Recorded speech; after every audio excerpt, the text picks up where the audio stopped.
I am your host, Tom Downey. I'm riding solo today. No Mitchell Renz, no Harrison Graham.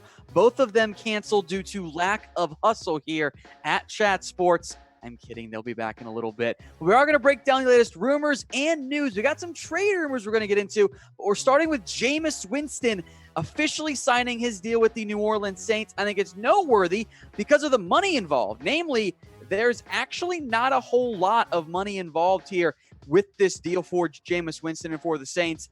1 year, the base salary checks in under $1 million. Yeah, significantly lower than what you might otherwise think. There's a very limited signing bonus as well, just $148K. There is up to $3.4 million in incentives in total. This deal's looking at a 1 year, $4.5 million deal, but that's not a very expensive contract for the Saints. Winston, in the end, chose to take a cheaper option. He wasn't concerned about the money. He was worried about the fit. He wants to go to the Saints to help develop his career long term. Now, Taysom Hill, of course, is also there. He's getting paid actually more than what Jameis Winston will make, but Hill's going to play and continue to play that kind of dual threat athlete, tight end, do it all player mold. So we'll list him as quarterback 3 for the time being. They also drafted Tommy Stevens in round 7. They'll probably play the Taysom Hill road down the road potentially, but Winston comes in as the backup quarterback where he hopes to work on the accuracy a little bit and the decision making where, yeah, he threw for 5,000 yards and 33 scores. There were, however, 30 interceptions as well. From one quarterback to another, this one with a much murkier future as it relates to his current team. About Aaron Rodgers and the Green Bay Packers. Could there be a trade down the road? Look, the Packers, they move up for Jordan Love in round 1. There's no other way to view it. Aaron Rodgers is the future of that team. Or excuse me, Jordan Love is the future of that team. Rodgers is the present, but he's not going to be there forever. So expect Rodgers to be on the Packers quarterback in 2020. That's not a huge surprise. After that, though, things get a little bit dicey in terms of the Packers potentially moving on from the quarterback who's been incredible for them, got them one Super Bowl. So let me know in the comments here. How many more years do you think Aaron Rodgers will be the Green Bay Packers? I think at least one more. After that, things get a little bit dicey. I will make this the pinned comment of this video. So I want you guys to predict it if you can hit with the ad break here on YouTube. How many more years does Rodgers have left in Green Bay? Now, I want to dive into the contract situation here with Aaron Rodgers as it relates to his future. His cap hit in 2020, the current number, little over $21.6 million. If they were to trade him, this is after June 1st, by the way, the dead cap for this year is a little over $19 million. In 2021, it's $31 million. You only save $2 million this year and a little under $5 million next year. So you're not going to move on from that. That doesn't make sense for the Packers, especially even though they are in the middle of their potential Super Bowl window run with Aaron Rodgers. Now let's go to 2021. This is before June 1st. I'll explain what that detail means in a little bit. The cap hit next year for Rodgers, $36 million. The dead cap, $31.5 and some change. There is no dead cap in 2022 if they deal him before June 1st in 2021. There's only $4 million in savings in 2021, but in 2022, you're looking at almost $40 million. So it does make a little bit more sense. That to be the general time frame here for Rodgers. What might make the most sense for Green Bay is to trade him after June 1st, which could get tricky from a timing perspective. I would assume the team wants to have Rodgers on their roster already.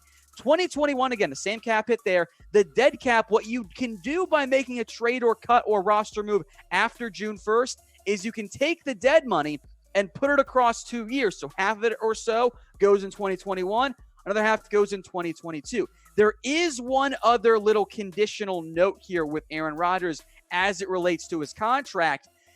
It's that Rodgers does have a signing bonus, or not signing bonus, a roster bonus that is due to him later in 2021. It's on the 3rd day of the league year. The two sides could agree to push that back. That might make the most sense. The biggest issue here is the way that Rodgers' contract is structured. Green Bay has got to pay him $51 million or so in terms of dead money. That is a significant amount. That money was already given to Rodgers. It's going to be spread across the books for the next couple years. That's a contract quirk that pretty much all players end up having. So from a money perspective, it makes it pretty tricky to have happen. But if a team would trade for Rodgers, he'd have a 3-year, $37 million deal if dealt in 2021. That's pretty tantalizing for a different NFL franchise. So let me know in the comments. Do you think Aaron Rodgers will be traded by the Green Bay Packers before or during 2021? Type Y, the 21 season, I should say. Type Y for yes, type N for no. I don't think it happens this year. I think next offseason, next summer, or I should say, winter or whatever, is the Aaron Rodgers trade hype season. I think that's when you end up seeing it happen. But let me know what you guys think. I see kind of a split vote coming in right now, live on YouTube, live on Facebook. Some N's coming in too, which I'm a little bit intrigued by. Common theme right now, quarterback rumors. How about Andy Dalton? Is that release coming? I think that's where we're headed for the Cincinnati Bengals, and it makes sense, right? $17.7 million on his contract for 2020. Nobody wants to trade for that. The report out of The Athletic is that release should come in the pretty near future. There simply hasn't been trade interest in Andy Dalton, and I get it. The production really for the past 3 years hasn't been great. This is backup quarterback play. Now, I think there are several teams out there that could benefit from having Andy Dalton on a roster as a backup quarterback, but no one wants him as a starter. The contract is not team friendly, and in the end, the timing didn't work out very well for the Cincinnati Bengals. Now, Dalton is still worth rostering. Don't get me wrong on that front. He deserves to be on a team somewhere.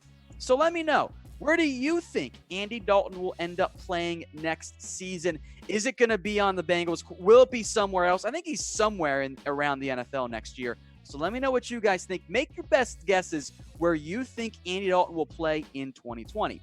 Of course, the reason the Bengals don't need Andy Dalton, they drafted this kid named Joe Burrow. Maybe you've heard of him. Maybe you haven't.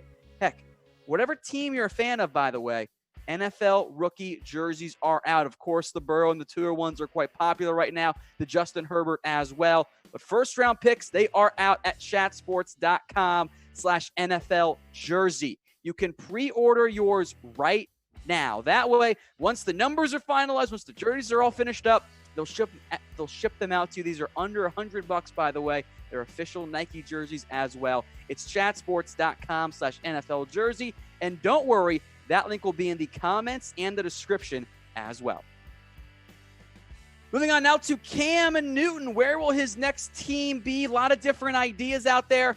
One that was interesting to me was from ESPN, and Dominique Foxworthy, said, well, what about the Buffalo Bills? Which is weird to me because even though I didn't like Josh Allen coming out of him, and I thought he was overdrafted, if you're the Bills, you bet your franchise on Josh Allen being the guy. And yeah, Cam Newton is former MVP, but he's coming off an injury. Injuries, I should say, over the past couple of seasons. I don't think this makes a whole lot of sense for the Buffalo Bills, and that's not a knock on Newton. That's just the reality of the situation for Buffalo, is that when you spend a high pick on a quarterback and you make the playoffs, normally you don't bail on that quarterback entering year 3, which in theory is supposed to be the big breakout year for a young quarterback. Now, has Allen been perfect? No, of course not. But he's been able to play. He's been healthier than Cam Newton. In fact, Allen's running ability has been wildly impressive so far for the Buffalo Bills. So even though if Newton was fully healthy, this might be a different discussion, I don't think it makes a ton of sense for the Buffalo to go out and add Cam Newton. So I'm going to disagree with ESPN on that one. So where do you guys think Cam Newton ends up? Let me know in the comment section. Maybe Newton tries to play the long game, a different path than what Jameis Winston played, and says, I'm going to wait and see which team ends up needing a quarterback. Maybe there's an injury in camp or in the preseason, and Newton can slide in kind of like it's a different roster move, but like how the Vikings would after and added Sam Bradford in a trade. I think that might make the most sense for Carolina. Maybe the Patriots end up making some sense as well. But let me know what you guys think in the comments section. Let's move on to another trade rumor. This one around Marlon Mack. Now, again, ESPN, this time Bill Barnwell, so that he thinks the Colts could trade Marlon Mack after drafting Jonathan in round 1 of the round 2 of the 2020 NFL draft. The claim is that, well, Nyheim Hines is your third down back. You have a role for Jordan Wilkins. What's the role for Marlon Mack long term? Maybe a team has an injury at running back and you go out and trade him, which I think does make sense. If there is an injury elsewhere, that's probably the best move for the Colts to maximize your return on investment. Not that you haven't already, because Mack's been a great pick for you. But long-term, Taylor is the guy for the Colts. I mean, you don't spend a second-round pick on a back in today's NFL without planning on making him the top guy. Now, I still think the Colts keep Marlon Mack because, well, what if Taylor gets hurt? What if Hines gets hurt? You probably want that depth there, and Mack's still pretty cheap as well. Hines will probably continue to be the third down back. That does kind of leave Mack in kind of an awkward spot of, well, I'm going to be the rotational number 2 back, but I've always liked Mack. This was one of the guys coming out of South Florida that I was very high on. He was one of my guys in that draft. He's been good for the Colts. Another 1,000-yard season, 8 touchdowns. Yes, the receptions have dipped over the past 2 years, but he's a good player. I don't think the Colts are going to give him away for nothing. The next major event on the NFL calendar is the schedule release, and we still don't know the exact day of which that will happen. The NFL has long been targeting a May 9th release. They said, heck, even as soon as May 7th, it could end up happening. There was a report from Sports Business Daily that the NFL internally was considering a delay or release. The NFL PR head again said today, no, we're targeting May 9. They've told execs as soon as May 7th. The internal concern is that despite wanting to get the schedule out, continue to move ahead as forward, that they worry that just flaunting the, hey, we're going to be starting on time, might upset some of the more powerful politicians. The California governor, Gavin Newsom, was mentioned in particular in that article. I still think, though, we get that schedule in early May. And once we do, folks, we're going to have a full schedule breakdown for you guys. So if you want a full look at the schedule, look at a bunch of teams as well, hit that big red button and subscribe. We got over 300 people watching live right now. I'm sure not all of you are subscribed, so I want you all to scroll down, hit that big red button, and subscribe to Chat Sports today. Later last night, the Dallas Cowboys added a move, continue with, or play what they love to do, is adding someone after everyone's gone to bed. Daryl Worley agreed to a 1-year deal with the Dallas Cowboys. Worley himself actually broke on Instagram and Twitter. Now, the exact contract details as of now not yet known beyond it being a 1-year deal, but Worley very much fits what this organization has been searching for in terms of corners. He's got length. He's got size. He's not a burner necessarily, but given his height and weight, it's good enough there. And he's a solid tackler who could even potentially play some safety for this organization, which we'll dive more into in a little bit. Bounced around early for his NFL career, played for the Panthers, the Eagles as well. The Raiders most recently had quite a few starts, including some at safety. Now, Worley's size and length is certainly an asset. One potential issue is that, well, Worley hasn't always been able to make the most plays necessarily. Now, of course, it's 1 interception, 8 pass breakups there. The coverage stats have been fine. The yards are a bit concerning. The touchdowns are a little bit concerning. I don't know where Worley plays for this team because cornerback is deep right now, just in terms of the overall rosters and bodies on this team. Chidobe Awuzie, who could move to safety. The Cowboys are internally considering that right now. Jordan Lewis, Anthony Brown, Trayvon Diggs, Worley as well. And you brought in Maurice Canady and signed and drafted Reggie Robinson in round 4. Plus CJ Goodwin was on your team last year. Look at all those dudes. Are you going to carry 8 corners? No. You can move 1 to safety. Maybe that takes it down to 7. But at that point for the Cowboys, maybe it's Worley, maybe it's Awuzie in terms of moving to safety. You've still got quite a few bodies left at that position. You're going to have some tough competition there. So Worley comes in on a 1-year that I assume is very, very cheap. In fact, once those details come out, might be more lines of, oh, the Cowboys didn't guarantee him much of anything. He's still fighting for a roster spot. So with that in mind, grade the signing of Daryl Worley, A, B, C, D, or F. I assume it's going to be cheap. I'm going to put it more in the B category. I think it makes sense for the Cowboys. Adding a guy with corner safety flex, you're going to move somebody to safety, I believe, if you're the Dallas Cowboys. And if it's cheap, well, there's nothing wrong with a cheap 1-year deal.